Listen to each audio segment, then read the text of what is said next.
අයිබෝවන් සහෝදරවරුනි සහෝදරියනි අපි සංවර්ධන නිලධාරී වෘත්තීය සමිති සම්මේලනය විදිහට දෙවනි වතාවට මෙවර ජාත්‍යන්තර කම්කරු දිනය සමරන්න සූදානම් වෙලා තියෙනවා.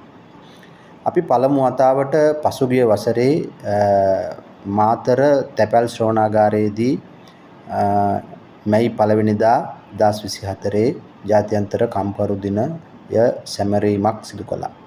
ඉතින් අද අපි බලාපොරොත්තු වෙනවා මේ වර්ෂයේදී ඉදිරි පියවරක් තබමින් මාතර පුත්තලම සහ කුරුණෑගල කියන දිස්ත්‍රික්ක තුනේ ජාත්‍යන්තර කම්කරු දිනය සැමරීමේ වැඩසටහන් සංවිධානය කරන්න. අපි මේ වන විට සූදානම් කරලා තියෙනවා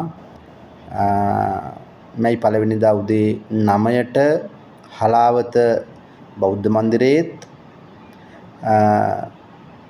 පෙරවරු 11ට වාරියපොළදීත් ඒ වගේම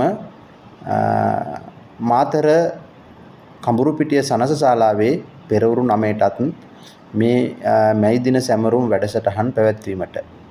ඉතින් අපි අපිත් එක්ක සම්බන්ධ වෙලා ඉන්න, අපිත් එක්ක සම්බන්ධ වීමට බලාපොරොත්තුෙන් ඉන්න සංවර්ධන නිලධාරීන් සියලුම දෙනාට මේ පුත්තලම් දිස්ත්‍රික්කයේ විශේෂයෙන්ම ඒ වගේම කුරුණෑගල දිස්ත්‍රික්කයේ මාතර දිස්ත්‍රික්කයේ අපි ඉතාමත්ම සහෝදරත්වයෙන් ආරාධනා කර සිටිනවා.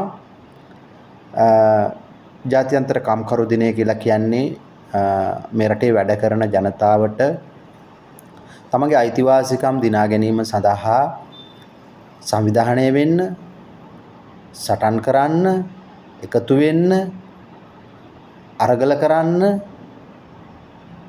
ඒ වෙනුවෙන් වෙන් කරලා තියෙන දිනයක්. නිසා වර්තමානයේදී අපි දන්නවා අවිචාරවත් විදිහට සියල්ල දේශපාලනීකරණය වුණු සමාජයක ජාත්‍යන්තර කම්කරු දිනයත් දේශපාලඥයන් විසින් බරපතල විදිහට අවභාවිතා කරමින් තිබෙනවා. ඇත්තටම අයිතිවාසිකම් දිනා ගැනීමේදී, වෘත්තීය ගැටලු විසඳා ගැනීමේදී වැඩ කරන ජනතාවගේ ප්‍රතිපාර්ශකරුවා වෙන්නේ පාලක පන්තිය, පාලකයන්. එතකොට ඛේදනීය තත්ත්වය තමයි මේ වන විට මේ මැයි දිනය සමරන්න ඒ සැමරුම් අතට අරගෙන ඉන්නේ, ඒවා සංවිධානය කරන්නේ, ඒ වගේම තමන්ගේ දේශපාලන අරමුණු ඉටු කර ගැනීම සඳහා එම මැයි දිනය භාවිතා කරන්නේ දේශපාලන පක්ෂ, දේශපාලඥයන්. එනිසා අපි මේ තත්ත්වය වෙනස් කිරීම සඳහා අපි ආරම්භ කරලා තියෙනවා. සැබෑ වැඩ කරන ජනතාවට මේ ජාත්‍යන්තර කම්කරු දිනය සැමරීම සඳහා, සහභාගී වීම සඳහා, තමන්ගේ අනාගත වෘත්තීය අභිලාෂයන් ඉටු කර ගැනීම සඳහා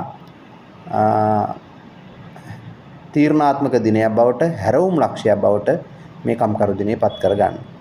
ඉතින් ඒ නිසා අපි ඊ타ත්ම සහෝදරත්වයෙන් ආරාධනා කර සිටිනවා, විශේෂයෙන්ම මේ දිස්ත්‍රික්ක තුනේ සහෝදර සහෝදරියන්ට, ඒ වගේම සහභාගී විය හැකි ඊට සමීපව දිස්ත්‍රික්කවලට සම්බන්ධ වෙලා ඉන්න සහෝදර සහෝදරියන්ට මෙම ජාත්‍යන්තර කම්කරු දින සැමරුම් සඳහා ඔබගේ අනිවාර්ය සහභාගීත්වය ලබා දෙන්න.